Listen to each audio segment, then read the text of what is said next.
ჩემი სახლიდან გამომაგდეს. შეეშინდათ რომ მოვკვდებოდი. ალან ედუარდის ძე, მე ვარ თქვენთან მიღებაზე.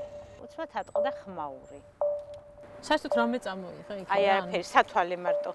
ან უნდა გაიქცე, ან უნდა შეეჯახო თავით. ციხის უფროსმა მითხრა, ნუ შეჭამ, მოკვდი, ერთით ნაკლები ქართველი იქნება. შენ კიდევ გჭირდები ყველას. ფიქრობ, რომ 6 თვის შემდეგ უკვე გამოჩნდება გზა. მომწონდა რომ ნერვებს უშლიდი.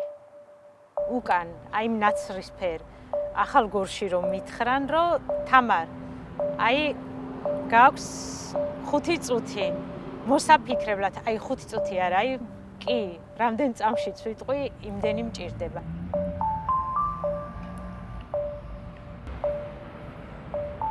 ეხლა რუსთავში ვართ. რატო აღმოჩნდი რუსთავში? რუსთავში არის ერთ-ერთი ჩემი მორიგი ადგილის გასათენებელი, თუ ღამის გასათენებელი ადგილი. აქ ვარ დროებით, იმიტომ რომ ჩემი სახლიდან გამომაგდეს. შეგრძნება მაქვს, რომ არ ვიცი, აი არ მინდა ყველაფერზე ესე ვთქვა, მაგრამ უკან დავბრუნდები აუცილებლად. ოღონდ უფრო თავისუფალი დავბრუნდები. თავისუფალზე კი არა, თავისუფალი დავბრუნდები. ისე ეხლა დღეს აი აქეთ აქ რო ხარ, თვითონ სიტყვა თავისუფლებას რა დატვირთო აქ შენთვის? არ ვიცი, რას ნიშნავს ეგ სიტყვა ახლა შენთვის? ძალიან არის შეცვლილი. თბილისი თუ ეს გარემო სადაც მე ვარ, აი ძალიან მიჭირს. სულ რაღაცეები ფიქრობ, რომ იქნებ ეს ამის შესახებ კანონია მიღებული, იქით ფეხი არ, აი ვერ ყვევი აქ. ვერაფერში ვერ ყვევი. რაღაცა მეშინია, თუნდაც აი რა ვიცი, არ მესმის კარგად, მაგრამ ტროტუარზე დგომისთვის ხო აკავებენ თუ აჯარიმებენ, ხო? ეგეც არ თუ გამართავ.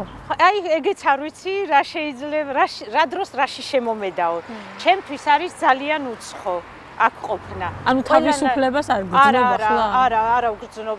მე თუ აი ჩემ სახლობლებს ვეუბნები, მე თუ დროებით ვიდრე აქ მომწევს ყოფნა დავსაქმდები, მირჩევნია რომ სახლიდან რომ არ გავიდე არსად. მეშინია გარეთ ყოფნის მართლა. ჩემთვის ახლობელი ადამიანები, ვისთანაც 9 წლის უკან ურთიერთობდი, იმათი დიდი ნაწილი აქ აღარ არის. ემიგრაციაში არიან. ემიგრაციაში არიან წასულები.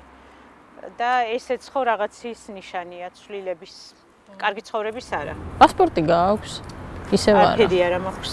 საერთოდ რამე წამოიღე იქიდან? აი არაფერი, სათვალე მარტო. სათვალე გამომატანეს, რაც კი მქონდა საავადმყოფოში და ციხეში, ისინიც არ გამომატანეს.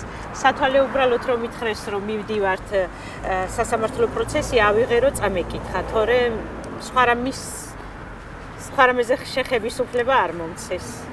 რაც მეცვა პიჟამებით გამომგზავნეს. და აღმოჩნდი უცებ თბილისში. აღმოჩნდი უცბად თბილისში, კი. ახალ წლის ღამეს სრულიად უცხო ოჯახმა, აი პირველად ვნახე ეს ხალხი მიმიღეს და სხვათა შორის ძალიან ბევრი უცხო ადამიანები მწერენ, რომ ჩვენთან დარჩი 2 დღე, 1 დღე. თავაზობენ, ხო? აი მართლა. იმიტომ რომ დასარჩენი ფაქტობრივად არსად არ გაქვს. სრულიად უცხო ადამიანები მართლა. თამარ, იცი რა მაინტერესებს, აი ელოდი რომ გამოგიშვებდნენ? საერთო, აი არ ველოდი. იმ დღეებში, ასე მალე 10-დან 20 წლამდე ლამის პატიმრობა გემუქრებოდა და არ ველოდი. არასდროს არ ველოდი რომ გამომაწევებდნენ. ჩემს გამო კი არა, აი თავიანთი ღირსების გამო. ანუ პატიმრობას უფრო ველოდი, ვიდრე პატიმრობას უფრო ველოდი რომ გაგრძელდებოდა და შემდეგ ჩემით დაიწყებდნენ ჩორჩანას პოსტზე ვაჭრობას. რომ აიღეთ და გადმოგცემთ, იმიტომ რომ გაგულევისთვის ძალიან მნიშვნელოვანია, რომ ეს წნელისის პოსტი აიღონ საპოლიციო რაც არის და მე ვფიქრობდი და სხვათა შორის ციხეშიც რაღაცა ესეთი ხმები მესმოდა, რომ შენ ახლა იმაში გაგცვლიან. და მე მაშინ ვეუთხარი ჩემს ადვოკატს, რომ თუ კი იქნება ჩემი რამეში, ვინმეში გაცვლა, მე ვამბობ ბუარს და ჩემი ნების საწინააღმდეგოდ არ გააკეთოთ. ხო და ვერ მოითმინა. შეშინდნენ რომ მოვკვდებოდი.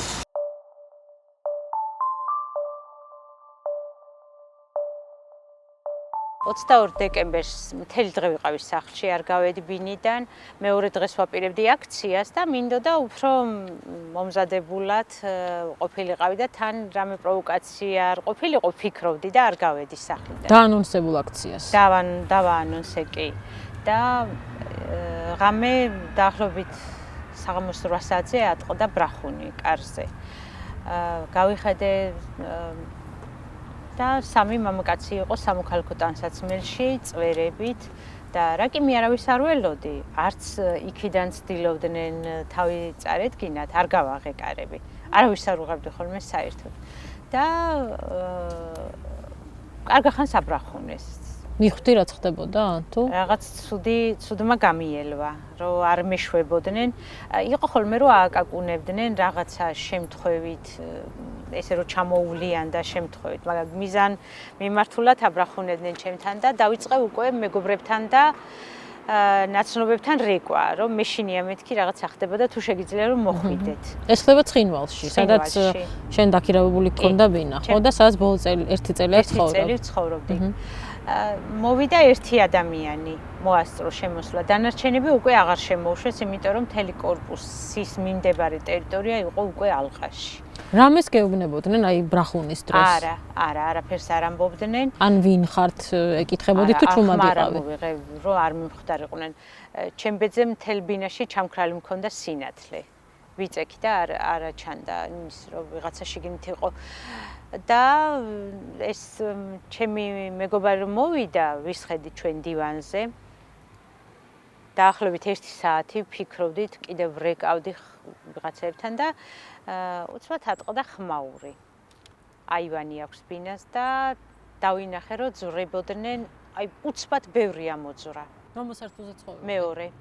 ამოძვრნენ, დავინახე ნიღბები, იარაღი, ავტომატი და შეგინთ რომ შემოვიდნენ უკვე ჯავშანჟილეტებში, პისტოლეტებში, გაჩერდით, არ გაინძრეთ. რამდენი იყვნენ? მთლიანობაში 20-ზე მეტი ადამიანი. ბინაში? კი, მთლიანად ერთოთახიან ბინაში 20-ზე მეტი ადამიანი იყო. თქვენს რომ მე ვარ დაპატიმრებული და ჩატარდებოდა ჩხრეკა. სულ გადაქეკეს. არაფერი არ მაქვს იმ ბინაში ზედმეტი ტანსაცმელი, 1-2 რაღაცა თეფში, ჭურჭელი, აი არაფერი ზედმეტი ნივთი არ მაქვს, მაგრამ დიდხანს გაგრძელდა ჩხრეკა. მიზეზი გითხრეს რომ რატო გაბატიმრებ, ხო? ხო, აი ვკითხე რატო შეეშინდა მეთქი გაგლოებს, რომ არ გავიდე მოედანზე, არავის არ შეეშინებიაო, ჯაშუშობაში ხარ ბრალდებულიო და იქვე მითხრეს, კი, რაღაცა ფურცელზე დაწერილი მაჩვენეს 276 მუხლი, თუმცა საქმე მაგ დროს არ ყოფილა აღძრული. ჯაშუშობა და გაბრალებდნენ სტრატეგიული ობიექტების შესახებ ინფორმაციის მოგროვებას, ხო? და გადაცემას როგორც. ეგ უკვე გავიგე სასამართლოში, 1-2 დღის მერე, რას მაბრალებდნენ და რას მედავებოდნენ, გავიგე 1-2 დღის შემდეგ და იქ ჰქონდა წარმოდგენილი ფოტო. ჩემი ფოტო იყო, რომ აი ამ ფოტოზეო შემთხვევით თუ ის არა ამბობდნენ რომ მე სპეციალურად გადავიღე სტრატეგიული მნიშვნელობის ობიექტი და ამის გამო ჯაშუშობის ბრალი მქონდა და კიდე ბევრ რაღაცას ვიტყვით შენზეო და ჩემი ადვოკატი ამტკიცებდა და ასაბუთებდა რომ ჯერ ერთი გარეთ რაც არის ღიად თვალისთვის ეს არ არის სტრატეგიული მნიშვნელობის ობიექტის ფარული გადაღება, რაც არის საჭირო. რის გადაღებაზე ლაპარაკი? ეს შემდეგ როგორც სხვა პროცესებზე მოგვიტანეს დოკუმენტები, ეს იყო ადგილობრივი კავშირგაბმულობის ანძა, რომელიც შეიძლება წყობრიდან გამოიყვანოს ქართულმა სპეცსამსახურებმა და ომი დაიწყონ ჩვენს წინააღმდეგო. იმ ღამით წაგიყვანეს წინასწარი დაკავების იზოლატორში. წინასწარი დაკავების იზოლატორში წამიყვანეს, უკვე მეორე დღეს ბოლოსკენ ჩაინიშნა სასამართლო, ორივე ჩემი სტუმარიც დაპატიმრეს ჩემთან ერთად. იმასაც ედავებოდნენ ჯაშუშობას, მაგრამ იმას 2 დღის შემდეგ მოუხსნეს სასამართლო დარბაზიდან გაათავისუფლეს. მე მომისაჯეს ორთვიანი წინასწარი პატიმრობა. რასაც მოხდა მერე შიმშილობა. მე როგორც კი შემიყვანეს წინასწარი დაკავების იზოლატორში, მაშინვე თქვი რომ მე ვიწყებ ხვალიდან შიმშილობას, ისედაც გვიანი იყო, ღამე იყო. რა შევჭამდი და დავლევდი, რატო და იმიტომ რომ უდანაშაულო ვარ და თან გაგლოევს დაუპირდი მეთქი რომ სამშაბათიდან გამოვაცხადებ, ანუ 23-დან გამოვაცხადებ შიმშილობას და ამიტომ მეთქი. 23-ში რის თქმას აპირებდი მოედანზე? 23-ში თქვი ჩემს Facebook-ზე რომ მე მექნება პლაკატი ალან ედუარდისზე, მე ვარ თქვენთან მიღებაზე. ეს აი მიღება მინდოდა პრობლემებისთვის, რომელიც არ იყო ყოფითი, რომელსაც მიქმნდნენ იქ ადგილობრივი სახელმწიფო ორგანოები. და აი ამაზე მინდოდა საუბარი, რომ თუ თქვათ თქვენ ჩემი კრიტიკა გაღიზიანებთ, იქნება მოვილაპარაკოთ. ერთმანეთს ხელი არ შეუშალოთ. მართლა არ მქონდა რამე რადიკალური ნაბიჯები, აი მართლა და ბოლოსკენ უკვე ერთ ჩემს მეგობარს ველაპარაკებოდი და ტელეფონზე დაუთხარი, რომ როგორ მეზარება მეთქი ეს გასვლა და შიმშილობა, რაღაც ემოციურად ავთქვი მეთქი და ეხლა ვერ გადავთქვავ მეთქი და დილით ხო არ ჩავწერო მეთქი და უთხრა, რომ ალან ედუარდოვიჩ, მოდი დავივიწყოთ ყველაფერი, ახალი წელი მოდის. ხო, ესე ვფიქრობდი, მე მეზარებოდა უკვე. ანუ თამარ, შენ გინდოდა რომ გეცხოვრა იქ, მაგრამ გქონოდა გადაადგილების უფლება, ხო? გადაადგილების უფლება თუ არა, თავის რჩენის საშუალება. ბოლოს უკვე თბილისიდან შეტანილი ტვირთზე გითხრეს, რომ თქვენს ტვირთზე არის აკრძალვა. ვერც 1 კილოგრამს ვეღარ შეუშვებთ და ტვირთს რას გულისხმობ? მეორადი ტანსაცმლისთვის და მივხვდი, რომ ან უნდა გაიქცე, ან უნდა შეეჯახო თავით. შენ მქონდა პატარა მაღაზია მე. პატარა მაღაზია კი. ახალგორში, ხო? თუ მერე ცხინვალში. ჯერ ახალგორში, მერე ცხინვალში. და თბილისიდან ჩახქონდა ჩემ მშობლებს, იმიტომ რომ მე ვერ ჩამოდიოდი, მე ინტერნეტით ვირჩევდი და ჩამოჰქონდათ და მე ვყიდედი ცხინვალში. ეგ იყო შემოსავლის წყარო, ხო? ეს იყო ჩემი შემოსავლის და თავარი რომ ვიყავი დაკავებული. იმიტომ რომ როცა არ მქონდა არაფერი, სულ ვიწექი. ამ ჭამდი ვიწექი, აი რა უნდა გააკეთო. რაიონში, სადაც აი ხო თქვი, თმას ვერ შეიჭრი. როგორ ფიქრობ, მაღაზია აუცილებლად გითხავ, რატომ გამოგიშვეს? შეეშინდათ რომ მოვკვდებოდი. ჯერ გამაფრთხილეს, რომ უშიშროების თანამშრომლები შემოვიდნენ, რომ ჩვენო თუ არ შეწყვეტ შიმშილობას, წყალი მაინც დალიეო. თუ არ შეწყვეტ შიმშილობას, მაშინ მოგვიწევს დაგაბათ საწოლზე და ძალით ჩაგასხათ ზონდით საჭმელიო და მე ვთქვი შეგიძლიათ მეთქი, მე ჩემით არ შევწყვეტ, მაგრამ თქვენ შეგიძლიათ ეგ გააკეთოთ. მე თქვენ რო წახვალთ კიდე გავაგრძელებ, მე კიდე ჩავსხათ და ესე გაგრძელდება მეთქი. მე ვარ უდანაშაულო და მირჩევნია მეთქი სასამართლო აუცილებლად გამომაცხადებს მეთქი ჯაშუშობაში ბრალდებულად.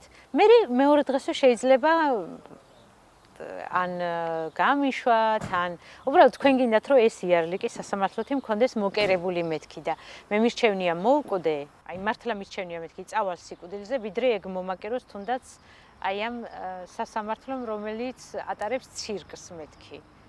ცირკს და არ მივიღებ მეთქი ამაში ცოცხალი მონაწილეობას.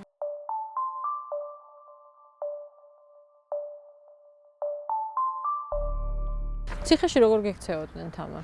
კარგად. თვითონ ოსები რას გეუბნებოდნენ ან კარგად მეკცეოდნენ წინასწარი დაკავების იზოლატორშიც და ციხეშიც. ყველა ცდილობდა რომ შემეწყვეტა შიმშილობა. მეუბნებოდნენ რომ ქალაქში არავის არ ასჯერა. თავს დაიავად მყოფებ, რამე არ დაგემართოს, შენ ოჯახზე იფიქრე, შენ შვილზე იფიქრე. ქალები ვისთან ერთადაც ვიყავი, აი არ ვიცი, დღეში ის ქონდა, ზარი ქონდა და დღეში ალბათ 12 ჯერ, მინიმუმ 10 ჯერ, 12 ჯერ იძახებდნენ ბადრაგებს და მე ან ადვოკატს ვიძახებდით, ან ექიმს, ექთანს, სულ ყურადღებით იყვნენ.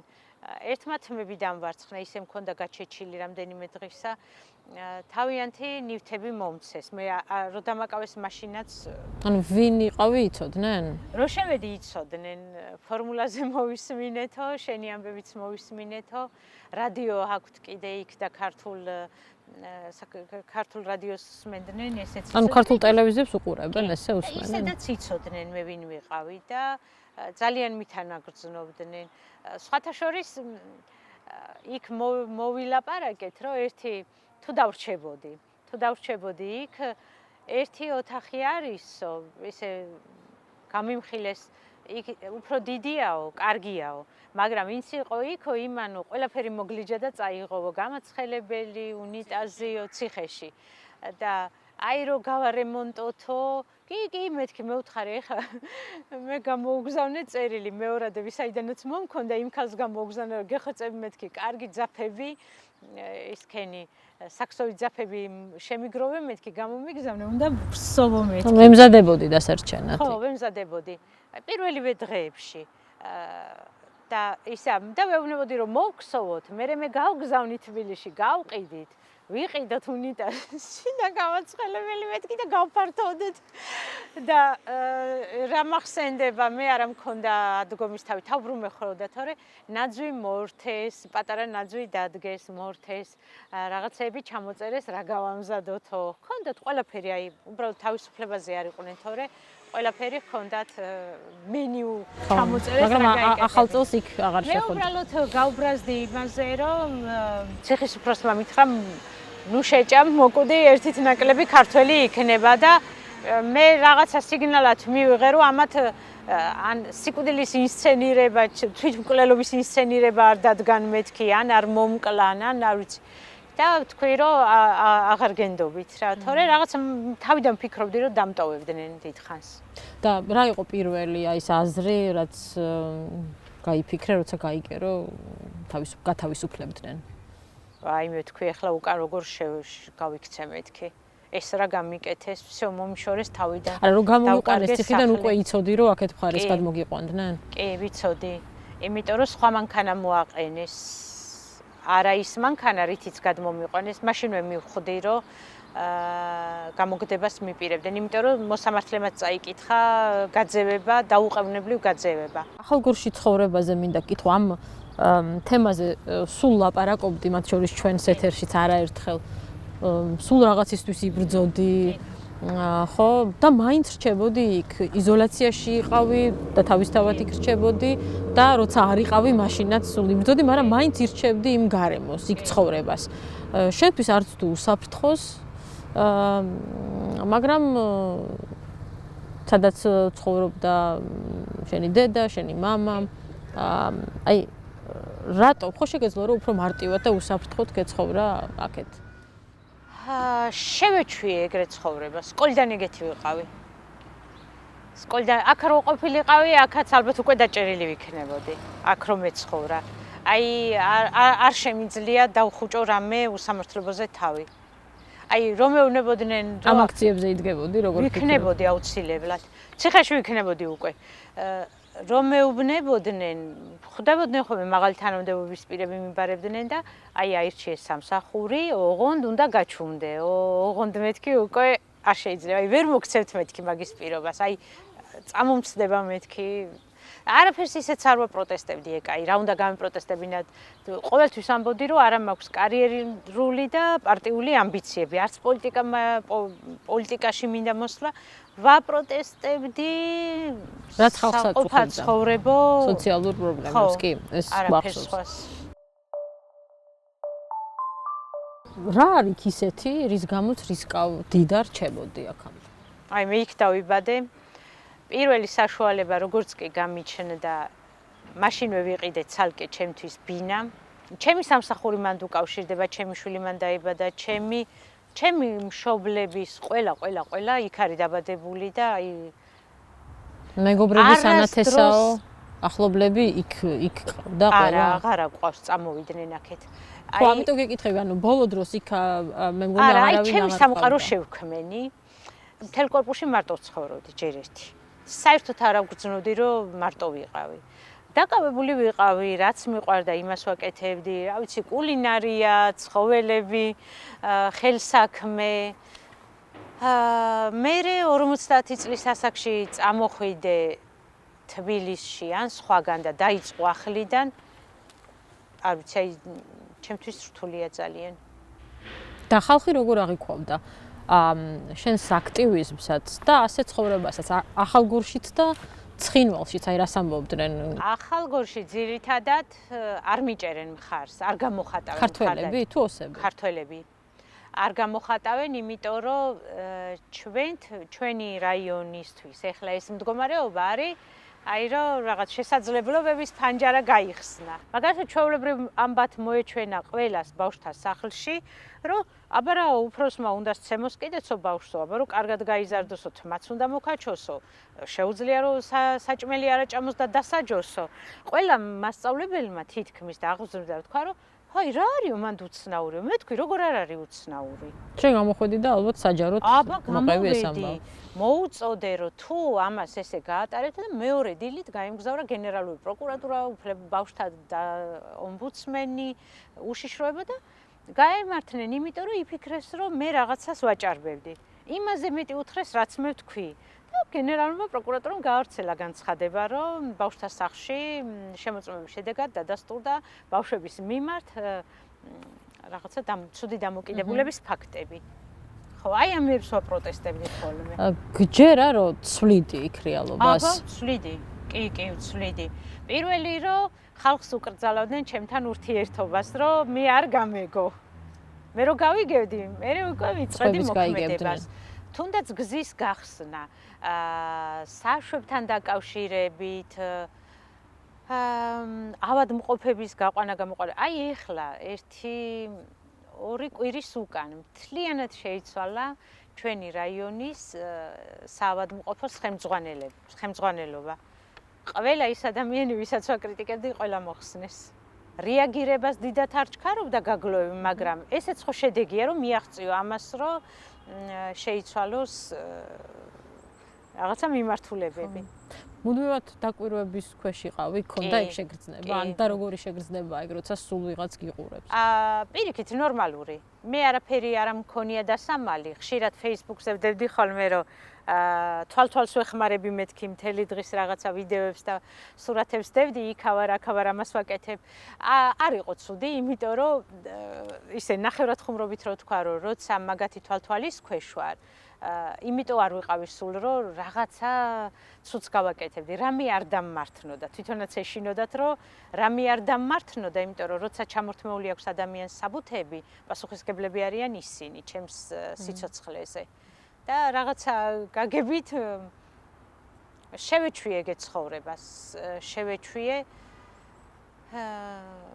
არ ვამბობ, რომ ვაიმე რა კარგია დავისვენე, აი უკან, აი ნაცრისფერ ახალ გორში რომ მითხრან, რომ თამარ, აი გაქვს 5 წუთი მოსაფიქრებლად, აი 5 წუთი არა, აი კი, რამდენ წამშიც ვიტყვი, იმდენი მჭირდება. და არ ვამბობ არასდროს. კი. ცხინვალში როგორ მიიღეს შენი იქ ყოფნა, ცხოვრება, აქტიურობა, იქ მაღაზია გაქვს, ვიღაცასე კონტაქტები. საერთოდ როგორ ქართველი ხარ, ხო? ხარ ოკუპირებულ ტერიტორიაზე. აი რას გეუბნებოდნენ? როცა გადავედი. გემეგობრებოდნენ საერთოდ. კი, როცა გადავედი ცხინვალში, ჩემით განცხადებებით მოვძებნე ბინა, ვიქირავე მაღაზია და წავიღე ტანსაცმელი და დავიწყე გაყიდვა. პირველივე დღიდან მოედო და მოდიოდნენ. ანუ ხელს არ გიშლიდნენ, რომ იქ გემუშავა? არა. მაკვირდებოდნენ, მე ზუსტად ვიცი, რომელი კლიენტი დამატებით კიდერისთვის შემოდიოდა, მაგრამ არ მიშლიდნენ ხელს.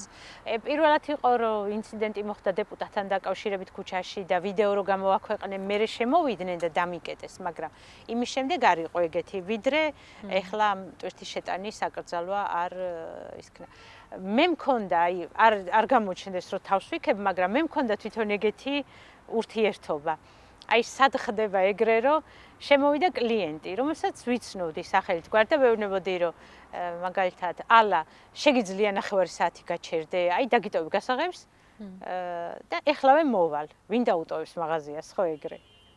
ან ერთი დღე ჩამიბარებია, რომ ხვალ მე არ ვიქნები და გეხვეწებით ვინმე იყავით. აი, ჩემს მაღაზიას ცხინვალები თვლიდნენ, როგორც რაღაც საერთოს და ამბობდნენ კიდეც, რომ მოდი შენი კლიენტების შეკრება გავაკეთოთ. და ყველა ამბობდა, რომ ადრეო თუ ძველი ცხინვალები ვხვდებოდით ბაზარშიო, კვირაობით, ეხლა ვხვდებით თამარას სექენდშიო. აი, ვინ შემოგეხმიანნენ ამ ამბების მერე?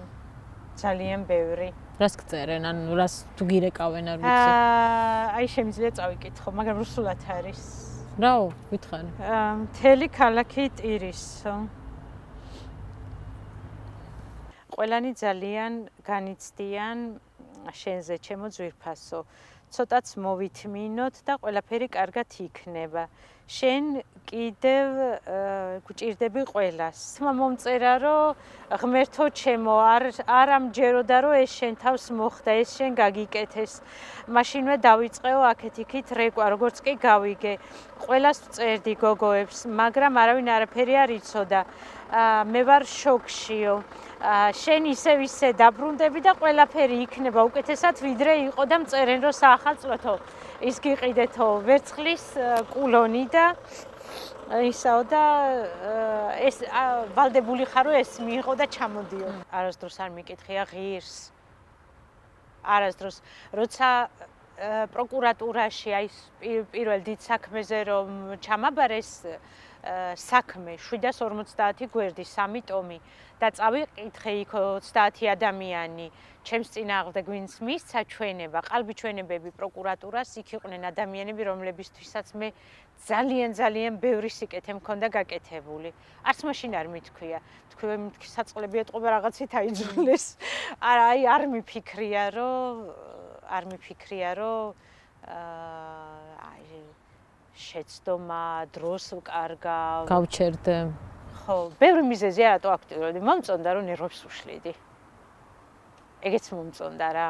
აღქმა იქ de facto ხელისუფლებაში ასეთია, რომ თავიდან მოიშორეს ეს დიდი თავის ტკივილი თამარ მიარაყიშვილის სახით, როგორ ფიქრობ? შეიძლება ამ ეტაპზე ფიქრობენ, რომ მოიშორეს, მაგრამ დროთა განმავლობაში დაფიქრდებიან, რომ მე კი გამომაძევეს და ჯერ მე Facebook-ი არ მაქვს რომ ვიაქტიურო, მაგრამ ყველა Telegram არხი წერს ჩემზე. ანუ ჩემზეც წერენ და იმ პრობლემებზეც წერენ, რაზეც მე ვლაპარაკოდი. აი მე მგონი გაუმრავლდათ უფრო თავის ტკივილი.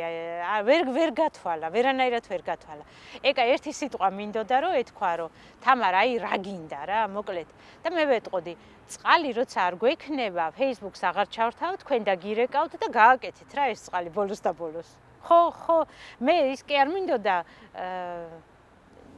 გამოსვლები და Facebook ლაივები და აქტიურობა. მე მინდოდა გამოსწორებულიყო პრობლემა. და ვეტყოდი რომ გთხოვთ რა მინდა ვივაჭრო, ოღონდაც ნუ შემიშლით ხელს. აი ამითი დასრულდებოდა პრობლემა.